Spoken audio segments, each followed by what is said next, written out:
Frères et sœurs, soyons encore en ce jour par la grâce et la paix de Dieu richement bénis. Alors ce matin, je viens partager une pensée avec vous. Cette pensée s'intitule Les avertissements de la correction sans le chemin de la vie. C'est dans les proverbes de Salomon que nous pouvons trouver cette pensée. Alors pourquoi ce matin ce partage ou cet enseignement? C'est pour nous exhorter davantage à vraiment entrer dans un cycle d'obéissance à la parole de Dieu parce que réellement, nous avons tout à y gagner. Le Seigneur déclare, celui qui m'écoute, c'est encore dans les proverbes de Salomon, il est écrit, celui qui m'écoute reposera avec assurance. Il vivra tranquille, sans craindre aucun mal. Alléluia. Bien-aimés, le Seigneur nous dit, il a pour nous des plans de bonheur et non de malheur, afin de nous donner une espérance. Mais si le Seigneur, Dieu Tout-Puissant, a pour nous des plans de bonheur, sachant que le diable a pour nous des plans de destruction et de malheur, selon qu'il est écrit que le voleur ne vient que pour dérober, voler et détruire. Bien-aimé, le diable a des plans pour détruire nos vies, pour détruire nos corps, détruire notre relation. Le plus important qu'il cherche d'abord à détruire, c'est notre intimité avec Dieu. Parce que, bien-aimé, Jésus dit, il est le sceptre et nous sommes les sarments. Il dit que si nous ne restons attachés au sceptre, malheureusement, nous ne pouvons porter aucun fruit. Satan essaiera de détruire notre santé, notre foyer, nos finances, notre travail, tous les domaines où il pourra nous impacter, il essaiera de nous détruire. Mais comment agit-il, bien-aimé? Comment est-ce que Satan agit? C'est toujours de la même façon. Comme cela s'est passé au commencement pour Adam et Ève, Satan passe par la tentation, c'est-à-dire une idée, c'est-à-dire un projet qu'il va venir nous présenter sous forme visuelle peut-être, présenter dans notre cœur une idée qui est contraire à la parole de Dieu. La Bible dit concernant Judas, Satan avait déjà mis dans son cœur le projet de livrer Jésus. Bien-aimé, Satan vient injecter dans notre cœur des projets contraires à la parole de Dieu. Et il essaye de nourrir ces projets-là. Comment?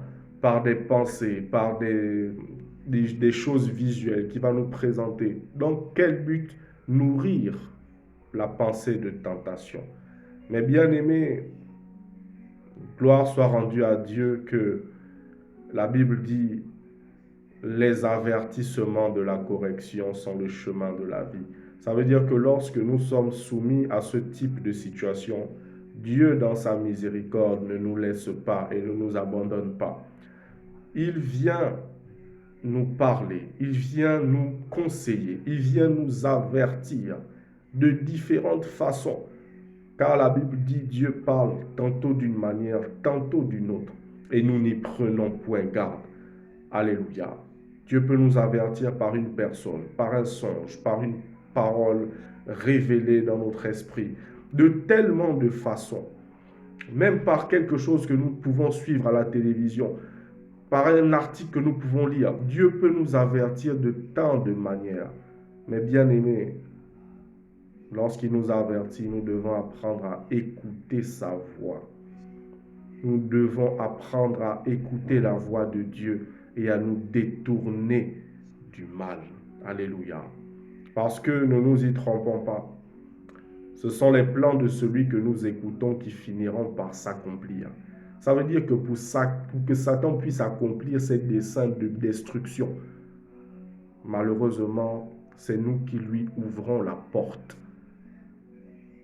Parce qu'il ne peut nous arriver que ce que Dieu permet qu'il nous arrive. Oui, il y a des fois, il y a des difficultés qui vont nous arriver dans la vie.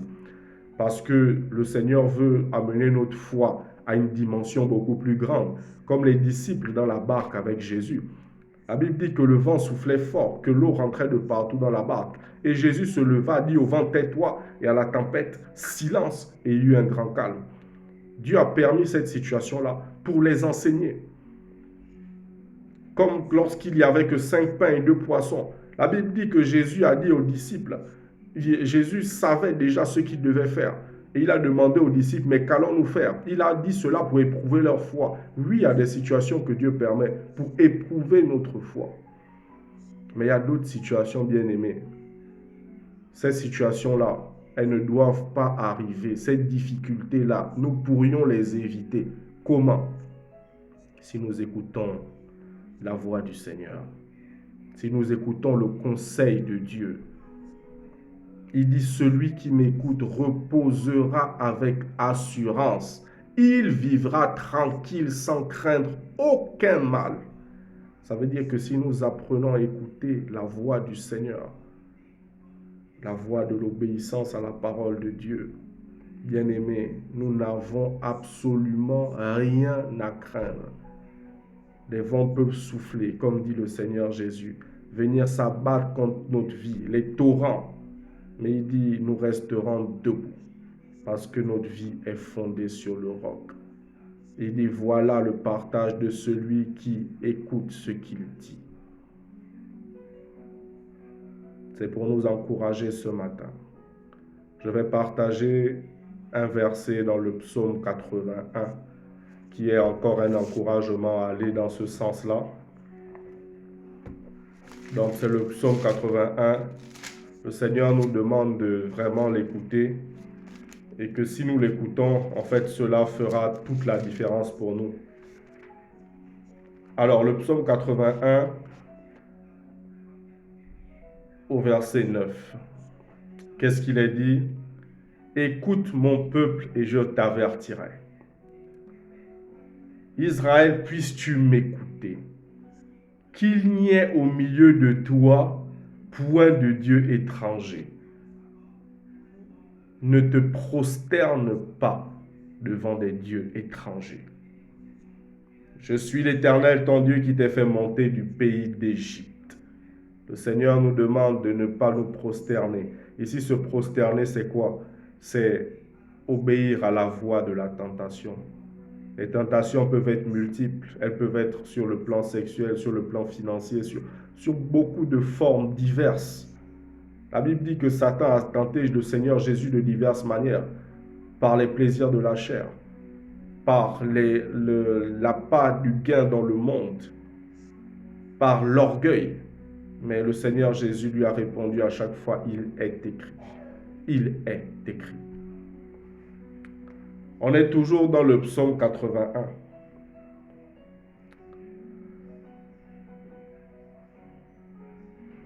Il dit, « Oh, si mon peuple m'écoutait, si Israël marchait dans mes voies, en un instant. » Écoutons la parole du Seigneur ce matin. « Oh, si mon peuple m'écoutait, si Israël marchait dans mes voies, en un instant, je confondrais ses ennemis. » Alléluia. Je tournerai ma main contre leurs adversaires. Ceux qui haïssent l'Éternel le flatteraient. Le bonheur d'Israël durerait pour toujours. Je le nourrirai du meilleur froment. Je le rassasierai du miel du rocher. Alléluia. Si nous apprenons à écouter Dieu, voilà notre partage. Alléluia. Et je vais partager encore un autre verset. C'est dans Deutéronome 11 pour nous encourager dans ce sens-là. Toujours dans le sens de l'obéissance à la parole de Dieu. Alors, c'est Deutéronome 11 au verset 13. Qu'est-ce qu'il est dit? Il dit, « Si vous obéissez à mes commandements que je vous prescris aujourd'hui, si vous aimez l'Éternel, votre Dieu, et si vous le servez de tout votre cœur et de toute votre âme, écoutez, je donnerai à votre pays la pluie en son temps, la pluie de la première et de l'arrière-saison. Et tu cueilleras ton blé, ton mou, ton huile. Je mettrai aussi dans tes champs de l'herbe pour ton bétail, et tu mangeras et te rassasieras. » Alléluia. « Gardez-vous de laisser séduire votre cœur, de vous détourner, de servir d'autres dieux et de vous prosterner devant eux. » Ça rejoint le psaume 81 que nous avons lu tout à l'heure. La colère de l'Éternel s'enflammerait alors contre vous, il fermerait les cieux, il n'y aurait point de pluie sur la terre. La terre ne donnerait plus ses produits et vous péririez promptement dans le pays que l'Éternel vous donne. Non seulement le Seigneur nous promet la bénédiction, il dit je mets devant vous la vie et la mort. La vie, la paix, l'amour, la joie, la santé, la prospérité, si vous obéissez à ma voix. Mais bien-aimés, si nous n'obéissons pas à la voix de l'Éternel, le malheur, la destruction seront notre partage. Que Dieu nous accorde l'intelligence d'apprendre à marcher dans sa voie. Alléluia. Pour terminer, nous allons faire une prière. C'est l'apôtre Paul qui donne cette prière-là. Il dit, rends-nous capables de faire le bien sous toutes ses formes pour l'accomplissement de ta seule volonté et réalise en nous, ô Dieu, ce qui t'est agréable par le Seigneur Jésus-Christ. Amen. Soyez richement bénis en ce jour.